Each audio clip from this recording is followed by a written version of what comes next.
Olá, voltamos aqui então, né? Na aula passada, nós vimos até a Batalha de Valmy, né? Onde o exército estrangeiro, aquele organizado, né? Lá no exterior, com os dedinhos ali de Luís XVI, esperando que um exército estrangeiro viesse tomar a França de volta para ele. Essa batalha foi o quê? Significou a derrota para os estrangeiros e a vitória para os revolucionários da França. Sendo assim, agora o poder estava de fato nas mãos do terceiro estado, né? E não mais nas mãos nem da nobreza e nem do clero, tá? Praticamente nas mãos, nesse primeiro momento, da alta burguesia, certo? Dos girondinos. O que vai acontecer ali? Vai acontecer, então, a Convenção Nacional. E o que foi a Convenção Nacional? A Convenção Nacional foi um grupo formado, né? A partir de eleições imediatas, né? Rapidamente organizaram uma eleição às pressas. E nessa eleição, né? Houve uma votação, só que o voto foi masculino e universal. Ou seja, todos os homens puderam votar, certo? Organizaram rapidamente uma nova Constituição, porque aquela que tinha limitava os poderes do rei. Mas ela não tornava a França o quê? Uma república. Agora, a Convenção Nacional, rapidamente, eles vão organizar uma nova Constituição. E nessa, declarava que a França, a partir de então, tornava-se uma república. Composta por 750 deputados, lembrem disso, porque a convenção ela foi grande, né? Ela foi uma grande reunião mesmo, e dentro desse local, dessa grande assembleia, nessa convenção, existiam grupos diferentes. Você vai ter aí os girondinos, os jacobinos, você vai ter os cordeliers, como chamavam, né? Não sei como é que pronuncia muito bem em francês. E, por último, a planície, ou pântano. Eu vou explicar daqui a pouco tudo que isso significa. Então, esses deputados, somando todos, 750 deputados, eles foram organizados dentro dessa convenção para traçar, né, tudo que aconteceria a partir de agora, já que a França teria uma nova Constituição e passaria a ser um país, né, republicano, uma república. Os girondinos, quem era? Os girondinos sentavam à direita, certo? Da mesa, né, principal da Assembleia.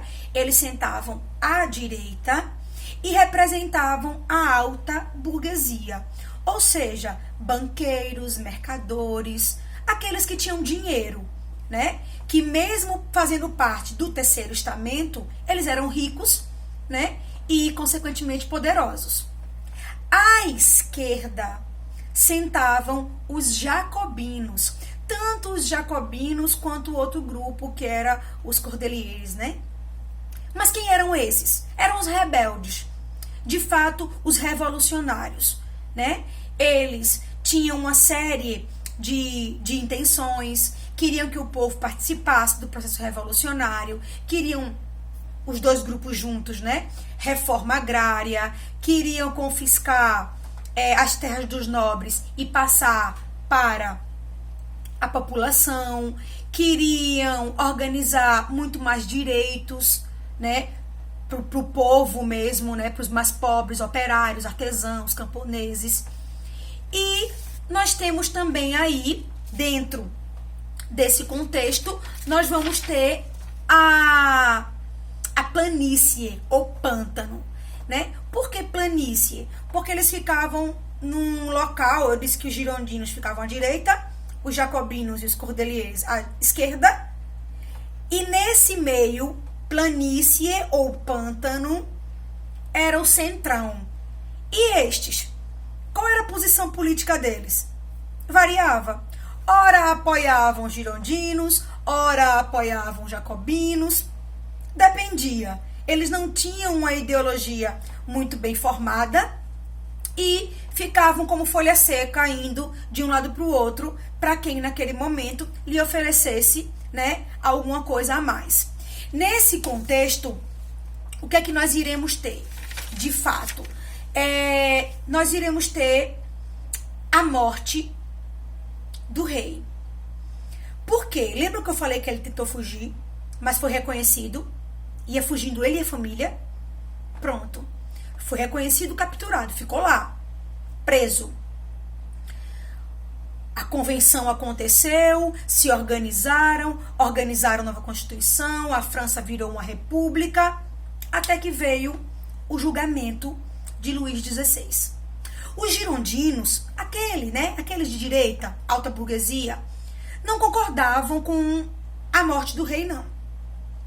Para eles, bastava que ele ficasse preso. Para os jacobinos, de jeito nenhum. Teria que se matar o rei para que aquela morte representasse de uma vez por todas o fim do absolutismo monárquico na França. Ou seja, eles não viam o rei apenas como um homem. Eles viam o rei como símbolo de um sistema político que já imperava na França há centenas de anos. Certo? Então, observem isso aí e veja como esse ponto é importante. O rei é levado a julgamento, eles encontram várias provas de sua traição, inclusive daquela traição que eu disse a vocês, de ter organizado um exército estrangeiro para invadir a França. Isso foi encontrado, documentos, e Luís XVI é executado, certo? Então, ele foi executado em 1793, lembrando, em praça pública, e ao redor dele o que existia era muita gente e uma chuva de aplausos. Ou seja, a última coisa que o povo sentia por ele era amor, né? De tanto que sofriam com a miséria, com a desgraça que tomava a França há muito tempo.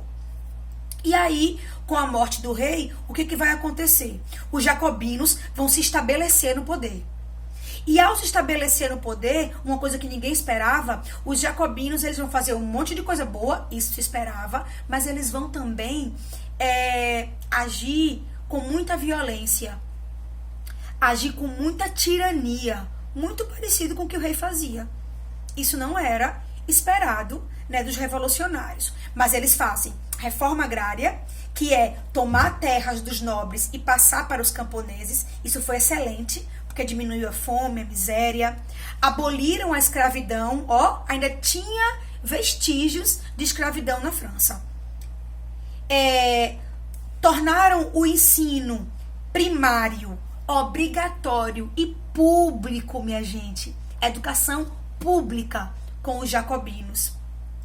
E tabelaram os preços dos alimentos, ou seja, agora as pessoas não iam cobrar o que quisessem, né, dos alimentos. Eles iam cobrar aquilo que de fato seria um valor justo. O alimento na França, ele costumava aumentar várias vezes por dia. Olha que absurdo. O que vai acontecer quando os jacobinos apertam, né, e tomam de fato o poder? Um dos rebeldes, né, do grupo dos jacobinos, que era Marat, Marat escreve Marat, né, ele foi assassinado por uma mulher amando dos girondinos. Isso repercutiu de uma forma péssima dentro da França e principalmente junto aos jacobinos, a esse grupo gigante de revolucionários, e faz com que os jacobinos façam o quê?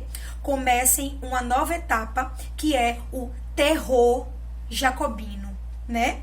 E aí, nesse terror, foi aquilo que eu falei para vocês, os jacobinos vão agir com tirania, executando milhares de pessoas sem julgamento, né? Eles não filtravam mais as informações. De onde viesse uma informação de que alguém era um traidor, essa pessoa era presa e morta, sem nem ser julgada. O próprio Danton, que era né, dos rebeldes, né, daqueles que lutaram pela revolução e pelo povo, foi morto, guilhotinado, aliás, decapitado.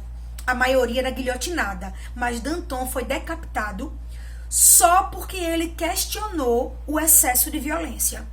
Danton questionou, né, o terror jacobino, questionou o porquê de tanta violência e foi decapitado por isso, certo? Então fica aí pra gente,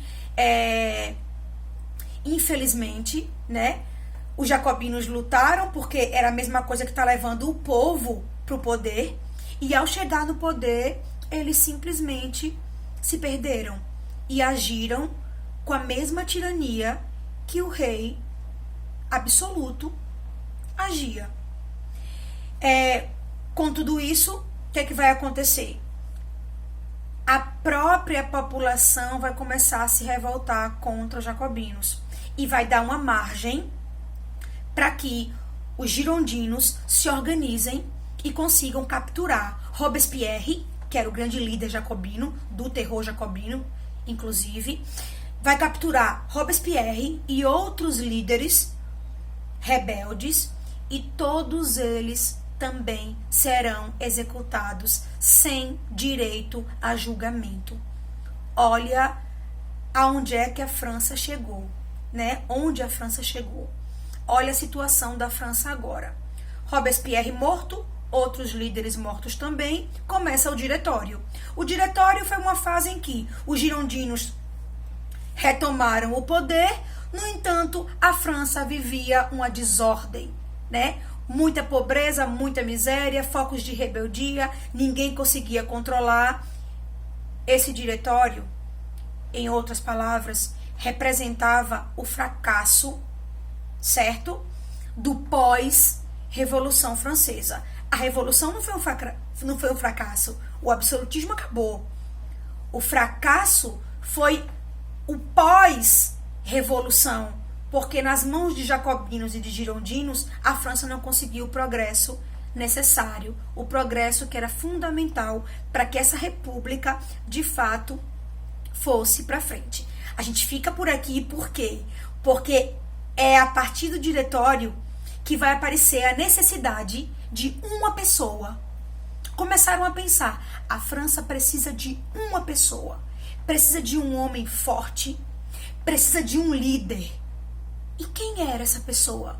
E aí começaram várias especulações, até que apareceu o nome de um certo general, jovem, destemido, obstinado, inteligente e um exímio estrategista. De quem eu tô falando? Aquele que vai ser o ponto principal da nossa próxima aula e do nosso próximo assunto, Napoleão Bonaparte. Na próxima aula, a gente vem com a Era Napoleônica. Beijos e até a próxima aula.